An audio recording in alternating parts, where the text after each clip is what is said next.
सादर नमस्कार। विपश्यना साधक के बतौर क्या अनुभव हो सकते हैं और किस तरह के सवालात एक साधक को सामना करना पड़ता है? विपश्यना करके आने के बाद उसके सामने कई तरह की स्थितियाँ परिस्थितियाँ होती है। जब वो साधना कर रहा होता है, जब वो विपश्यना शिविर में होता है और विपश्यना शिविर से लौट करके जब घर आता है, तब घर परिवार समाज वाले जो सवाल करते हैं, उन सवालों के जवाब के बारे में भी विपश्यना आचार्य सत्यनारायण गोयनका समझा करके बताते हैं। और प्रतिदिन साधना करते समय भी वे सुबह से शाम तक वीडियो के माध्यम से आपसे रूबरू होते हैं, जबकि वो शरीर रूप में 2012 से नहीं रहे। लेकिन ये यूट्यूब वाली टेक्नोलॉजी ने उन्हें हमें आज भी और हमेशा के लिए उपलब्ध करा दिया। विपश्यना को भारत में लाने वाले ये ऐसे पहले शख्स, महान आत्मा और पहले आचार्य, विपश्यना का भारत में बीजारोपण करने वाले, बर्मा से विपश्यना को लेकर आने वाले, भारतवासियों को परिचय कराते हैं उस विधा से जो बुद्ध ने 2000 साल पहले यहाँ भारतवासियों को विधा के रूप में सिखाई थी।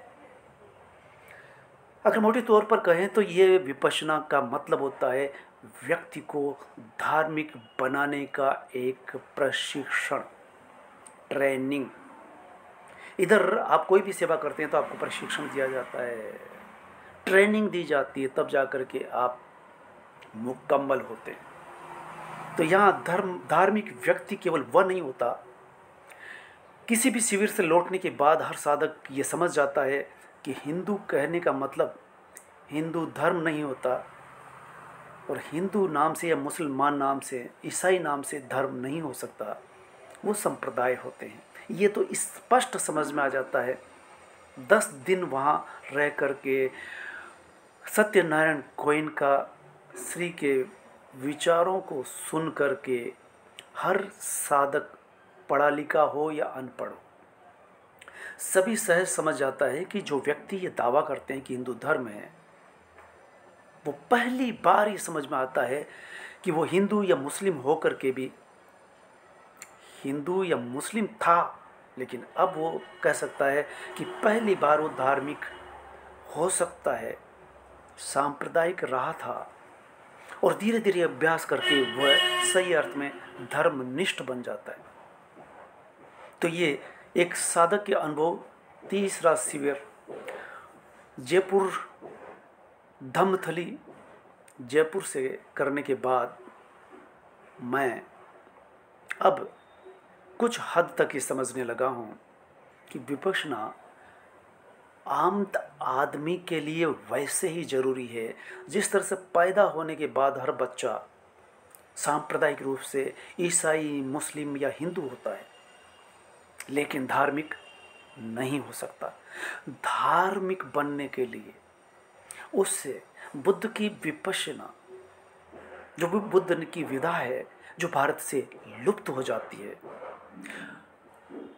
1977 में जयपुर की गलता जी के पीछे 3 पहाड़ियों के मध्य में जमीन लेकर के तब से विपश्यना चल रहा है, और भारत में अब कई केंद्र बन चुके हैं। तो हम क्रम से इस पर बात कर सकते हैं कि पिछला वीडियो जो 3 दिन पहले आपने सुना था, धम्मथली जयपुर का विहंगम दृश्य, कितनी हरियाली है, और 2 लोगों के अनुभव आपने देखे। उससे उस वीडियो को सुन करके भी ये जिज्ञासा हो सकती है कि विपश्यना क्या होती है। तो विपश्यना के बारे में बताने के लिए तो लगातार हमें ये बातें सुननी होगी, समझनी होगी, और आपके सवाल हो सकते हैं, आपकी जिज्ञासाएं हो सकती है। अगर वो सवाल आते रहे तो कुछ हद तक जितना मेरा बूता रहा उसके बारे में बता सकूँगा। अभी मैं कुछ हद तक जो मेरे दिमाग में आ रही है बात वो बताना चाहूँगा। आज की तारीख में विपश्यना केंद्र भारतवर्ष में ही नहीं, विश्व भर में है। राजस्थान में ही 7-8 जगह पर है। जयपुर राजधानी में 2 और चाकसू में तीसरा और सबसे पुराना धमथली जयपुर विपश्यना केंद्र है, जो सभी के आकर्षण का केंद्र है। हाल ही में जून के पहले सप्ताह में जो 10 दिवसीय शिविर हुआ था, उसमें मेरे साथ कोई 125 साधक पहुंचते हैं और 70-75 महिलाएं देश भर से, पंजाब, हरियाणा, उत्तर प्रदेश, दिल्ली, राजस्थान के लगभग हर जिलों से, गुजरात, महाराष्ट्र, मध्य प्रदेश और विदेश से भी। एक इजरायली मित्र जिसका फ़ोटो मैं इधर शेयर भी कर रहा हूँ, इजराइल से आया हुआ एक युवा जिससे बातचीत हुई, फ़ोटो खिंचाई साथ में, वो भी उस शिविर में साथ में था और 2-4 और विदेशी साधक भी थे, महिलाएं थी। तो विपश्यना केंद्र की व्यवस्था सब जगह लगभग एक जैसी रहती है। आप ये समझिए कि हम तो जयपुर दमथली ही जाना चाहेंगे, वहाँ कुछ विशेष होगा तो विशेष सिर्फ संरचनागत भौगोलिक दृष्टि से इमारत वगैरह में अंतर आ सकता है। बाकी साधना पद्धति की प्रक्रिया सुबह से जो शाम तक चलती है वो लगभग एक जैसी होती है, एक ही मापदंड पर होती है, एक ही समय सीमा में होती है, एक जैसा अनुशासन होता है और उसका संचालन करने वाले सत्यनारायण गोयनका ही होते हैं। बस आचार्य हर जगह के अलग अलग होते हैं, व्यवस्थापक अलग होते हैं। तो इस तरह से आप समझ सकते हैं कि आप कहीं से भी विपश्यना कर सकते हैं। 10 दिवसीय शिविर करके हर साधक अपने घर पर विपश्यना करता है, करना चाहिए। अगर नहीं करता है तो आप 1 शिविर करें या 10 शिविर करें। एक मेरे ही बगल में बाद में बातचीत हुई तो पता चला कि वो 23 शिविर कर चुके हैं, लेकिन घर जा कर के वो कुछ नहीं करते। तो वो वही और वैसे ही हैं कि वो सिर्फ 10 दिन वहाँ हाजिर होते हैं। लेकिन जो 1 शिविर करने के बाद लगातार सुबह शाम 1 घंटा करता है, क्या करता है इसके बारे में तो हम आगे बताएंगे। साधक से सवाल जवाब किए जाते हैं। साधक लौट कर के सवालों के घेरे में होता है और साधक आचार्यों से सवाल जवाब कर सकता है। दिनचर्या क्या होती है, हम यहाँ से अगर बात करें तो आरंभ तो पता चलेगा कि 4 बजे जब घंटी बजाता है, धर्म सेवक जो सुबह से शाम तक, रात तक आपकी सेवा में होता है, धर्म सेवक आपको 4 बजे आकर के घंटी बजाएगा और आपको उठा देगा और 4:30 बजे आपको फिर घंटी बजाएगा जो कहेगा कि धम्म हाल में पहुंच जाएं। 2 घंटे लगातार आप 4:30 से 6:30 तक साधना में, ध्यान में रहेंगे। 6:30 बजे आपको नाश्ता मिल जाता है। नाश्ता करने के बाद फिर आप 8 बजे से 11 बजे तक लगातार 3 घंटे फिर साधना में रहते हैं। 11 बजे फिर आपको लंच हॉल में पहुंचा दिया जाता है और आप ये देखेंगे कि कहीं से भी आपकी आवाज़ किसी अन्य पुरुष की आवाज़ सिवाय पंछियों के, चिड़ियाओं की आवाज़ सुनाई देगी, लेकिन किसी व्यक्ति की नहीं। व्यवस्था अपने आप स्वतः चलती है, एक अनुशासन, और हर साधक वहाँ अनुशासन में रहता है। ये मेरा बहुत ही बेहतरीन अनुभव रहा हर केंद्र का, चाहे पगारा गुना बिना वाले में किया या जाम डोली दम धम निलय जयपुर से किया या दमतली जयपुर से किया, बहुत सारी चीज़ें एक जैसी आपको मिला करती है। दिनचर्या सुबह से शाम तक अनुशासनबद्ध होती है। फिर जब लंच होता है तो फिर पुनः आप 1 बजे से लेकर के 5 बजे तक यानी 4 घंटे तक फिर साधना में होती है। 5 बजे फिर आप नाश्ता के लिए, हल्का नाश्ता के लिए पहुंचते हैं और 7 बजे से लेके 9 बजे तक फिर होते हैं, जिसमें गोयनका जी प्रवचन देते हैं जो साधक के लिए बेहद महत्वपूर्ण होते हैं। दिन भर साधना करते समय उसके मन में जो उतार चढ़ाव आते हैं, संशय शंका आती है, उसका समाधान किस तरह से होता है, ये तो आप जब वहाँ जाएंगे तो आप खुद एहसास करेंगे कि बिना सत्यनारायण गोयनका के न हम विपश्यना से रूबरू हो पाते, न साधना कर पाते। वो आज भी विपश्यना केंद्रों में मौजूद है वीडियो के माध्यम से। साधना के लिए कुछ निश्चित शब्दावली भी है जिससे वहाँ जाकर के आप रूबरू होते। सांस से संवेदना तक की अंदरूनी यात्रा, अंतरतम की यात्रा, अंदर उतरने की यात्रा। सांस से संवेदना तक, सांस से शुरुआत होती है। सांस देखते देखते सत्य प्रकटता जाए। सत्य कैसे प्रकट होता है? आपको अपने अंदर झांकने का अवसर मिलता है और सांस आपको उस सत्य तक पहुंचाती है। धर्म क्या है? धर्म निष्ठता क्या है? धार्मिक होने का मतलब क्या है? 10 दिन में कोई भी साधक सहजता से समझ जाता है, बशर्ते कि वो घर लौट करके भी साधना में रहे और बीच बीच में साल में एकाध शिविर अटेंड करता रहे ताकि वो रिफ्रेश होता रहे। कहीं किसी तरह का शक शुबह ना रहे या हमसे कोई गलतियां हो रही है तो फिर हम अपडेट हो जाते हैं। और इस तरह से कह सकते हैं कि कुछ टर्मोलॉजी विपश्यना की होती है जिससे मैं 2-4 से रूबरू कर रहा हूँ। आनापान, राग देश, समता बोध, अनिश्चय, मैत्री देना और आर्य मौन।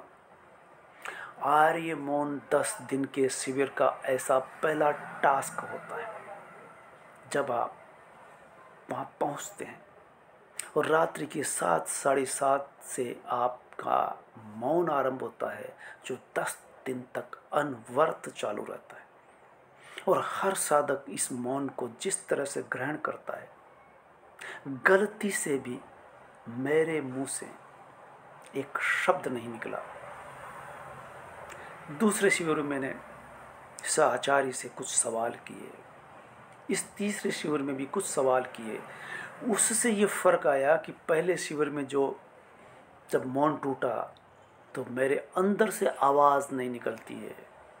वो इन दिनों इन अन्य शिविरों में, बाद वाले शिविरों में इसलिए नहीं हो सका क्योंकि मैं साचार्यों से सवाल करता, वो जवाब देते, फिर सवाल करते अगर मन में कोई बात है तो। और मुझे लगता है कि अब सारी चीज़ें इतनी साफ हो चुकी है स्फटिक की तरह कि अब इस तरह की कोई शक शुबह नहीं था। पहले में, दूसरे में कम हुआ, तीसरे में जो बचा वो पूरी तरह से धुल जाता है।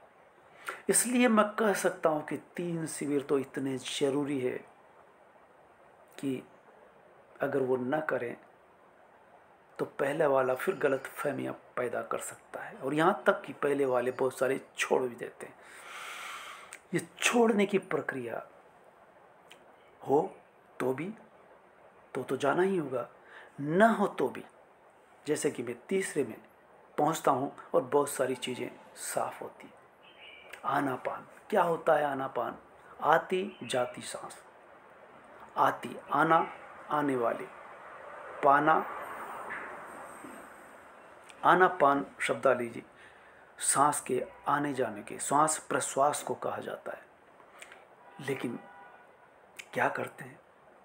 जो सांस जा रही है और आ रही है, इस पर इस तरह से ध्यान केंद्रित करना होता है कि सुनने में बड़ा सहज सरल लगता है कि इसमें क्या है, कौन बड़ी बात है। हम वैसे ही जिंदगी में पैदा होने से लेकर के मरने तक यही तो काम करते हैं। जी हाँ, यही काम करते हैं, लेकिन बेहोशी में, स्वतः ही, ऑटोमेटिक। यहाँ आप सजग सावचेत होकर के ध्यान केंद्रित करते हैं, तब पता चलता है कि आप 3-4 सांस के बाद ही न जाने कहाँ खो जाते हैं विचारों में।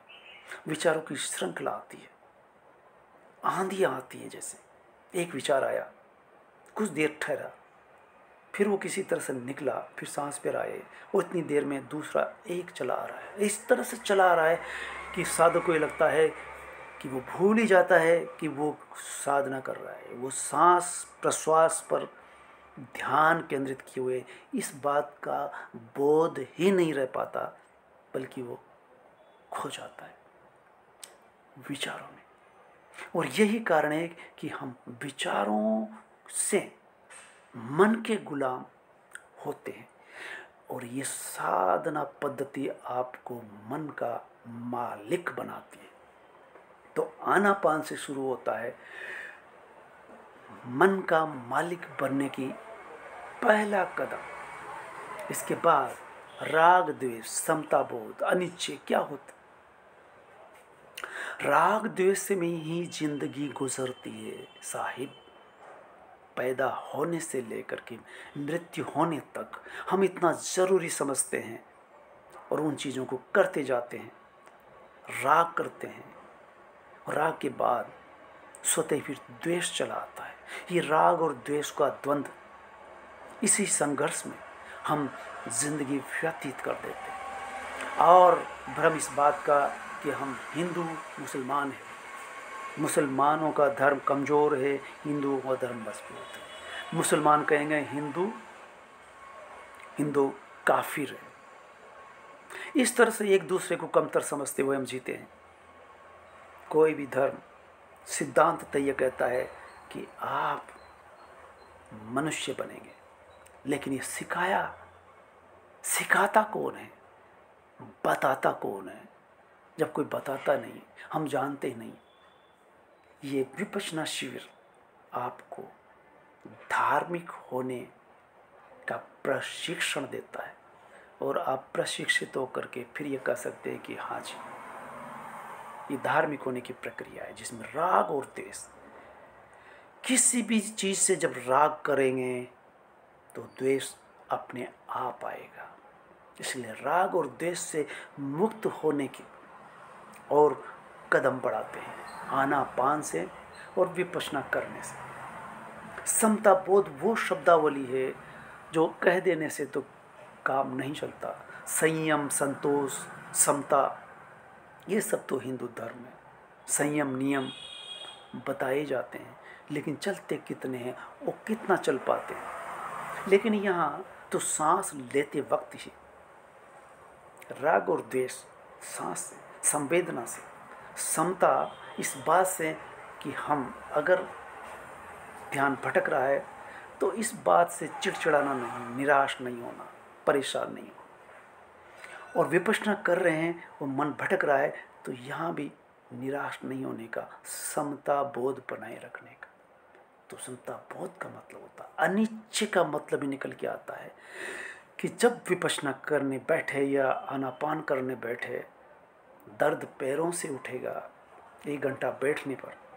और खास करके जब साधना शिविर में होते हैं 15 घंटे 3 घंटे की रेस्ट को मिला करके कुल मिला के 12 घंटे लगातार बैठने वाला व्यक्ति कि पैरों की स्थिति क्या होगी। जो पहली बार घंटों बैठता है तो पैरों में दर्द होता है, इससे लोग बिलबिला जाते हैं। तब बताया जाता है कि ये संवेदना है।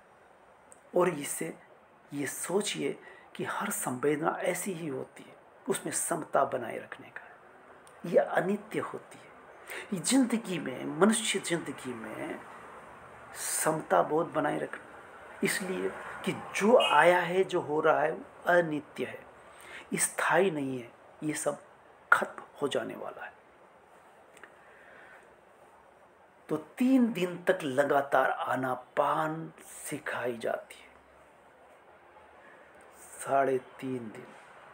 चौथा दिन आरंभ होता है। इसी दौरान आपको विपश्यना का पाठ पढ़ाया जाता है, विपश्यना लेने का। और शाम को प्रतिदिन प्रवचन सत्यनारायण गोयनका के जो सुनने को मिलते हैं। और अगर मैं बात बहुत लंबी हो गई तो मैं ये कहना चाहता हूँ कि 10 दिन जब पूरे हो जाते हैं तब व्यवस्थापक आपको एक फीडबैक फॉर्म देते हैं, जिसको भरा जाता है आपके नाम पते के साथ। आपके अनुभव कैसे रहे, व्यवस्था किस तरह की रही, और आपके सुझाव क्या हो सकते हैं, क्या समस्याएं आई जिनका अगली बार वो समाधान कर सके, या कोई सुझाव। तो हरियाली को लेकर के मैंने सुझाव दिया कि हम बहुत अच्छी हरियाली है, लेकिन इसके बावजूद फिर भी और प्रयास किए जा सकते हैं। हरियाली देख कर हम पहले ही खुश हैं, लेकिन फिर भी कहीं गुंजाइश है थोड़ी थोड़ी फूलों वाले पौधे कम है, तो ये बढ़ाए जा सकते हैं। लेकिन और जो सुझाव की बात आई तो मुझे उस वक़्त तो इतना ही कह करके मैंने सुझाव को छोड़ दिया। लेकिन आज मुझे पुनः इस बात की याद आई, तो मैं कह सकता हूँ कि साधकों के लिए और व्यवस्थापकों, संस्थापकों, शिविर के संचालकों के लिए भी ये ज़रूरी हो सकता है कि बेशक हर साधक जब 10 दिन के उस मोड में होता है तब वो अच्छा ही अच्छा कह करके चला आता है। सुझाव तो साधनागत सुझाव जो मेरे मन में थोड़ा सा था, और अब मैं कुछ मिनटों में बता देना चाहूँगा कि जब विपश्यना का आरंभ होता है आनापान के बाद, तो बहुत तेरे ऐसे साधक जो पहली बार गए हैं, वो तो अधिकांश, और दूसरी या तीसरी बार भी गए, जैसे मैं भी शामिल हूँ तीसरी बार में। तो विपश्यना जो ही आरंभ होती है तो कहा जाता है कि नाक और होठ के बीच में आपको संवेदना महसूस करनी, देखना क्या हलचल हो रही है। पूरा दिन दिया जाता है। वो कुछ सुरसुराहट, कुछ भारीपन सा लगेगा, कुछ को स्पष्ट संवेदनाएं सुनाई दिखाई देंगी। फिर इसके बाद गोयनका जी का स्वर उठेगा कि आप सीधे सिर पर ध्यान ले जाएं और तालवे पर ध्यान केंद्रित करें, और आपको यहाँ कुछ हलचल, कुछ सरसराहट, कुछ ठंडापन, संवेदनाएं यहाँ महसूस होगी। मैं तीसरी बार भी सिर पर ले जाने के बाद महसूस नहीं कर सका। तो पहली और दूसरी बार वालों के लिए मुश्किलात आती है। तब क्या किया जाना चाहिए? इसके बाद चौथा से लेकर के बचे हुए सारे दिन कई साधकों के साथ ये भी घटित होता है कि वो आनापान कर सकते हैं, स्थूल संवेदनाएं कभी कभार देख सकते हैं, सुन सकते हैं, महसूस कर सकते हैं, लेकिन सूक्ष्म संवेदना महसूस करना तीसरी चौथी बार पहुंचे हुए साधक के लिए होता है। लेकिन तीसरी चौथी बार पहुंचने वाले साधक हर शिविर में कुछ चुनिंदा होते हैं, बाकी नए साधक विपश्यना में संवेदनाएं महसूस न करने के कारण वे कुछ हद तक नहीं, बहुत हद तक बोरियत महसूस करेंगे। और इसके लिए समाधान यही हो सकता है कि जिनको अभी संवेदना तक नहीं पहुंच सके, उनको लिए या तो अलग से उसी शिविर में दूसरा पाठ करके उनको पहली पद्धति पर ही गहराई से काम करने का अवसर मिलना चाहिए, ताकि वो लगातार उस साधना में उस गहराई तक पहुंच सके। क्योंकि पहली बार नहीं हो सका, दूसरी बार भी ऐसा नहीं हुआ, तीसरी बार भी नहीं हुआ, तो मैं इस बात के लिए दावे से कह सकता हूँ कि सहचारी से मिले तो बोले कि ये प्राकृतिक चीज़ें हैं जो हमारे चाहने पर संभव नहीं होती और साधना करते करते आएगी। तो साधना करने वाले जो आनापान करना सीख गए हैं, और आनापान अभी सदा नहीं है, अगर आनापान सद जाता है तो विपश्यना में वो आगे बढ़ सकता है, अन्यथा अभी उसे अवसर और आगे लेने होंगे और अभ्यास करना होगा। तो साधना में आनापान और विपश्यना के बीच 10 दिवसीय शिविर में विपश्यना तक पहले शिविर में पहुंचना, संवेदनाएं महसूस कर लेना, और जिसको संवेदना महसूस नहीं होती उसको लगता है कि मैं पीछे रह गया, वो निराश महसूस करता है। वो निराश महसूस न करें अगर उसे बताया जाए और ऐसे साधकों को अलग छांट करके कहा जाए कि अभी आप विपश्यना नहीं, आप आनापान ही करिए, या विपश्यना की वो स्टेज जो विपश्यना तक पहुंचाएगी वहाँ तक ही करिए।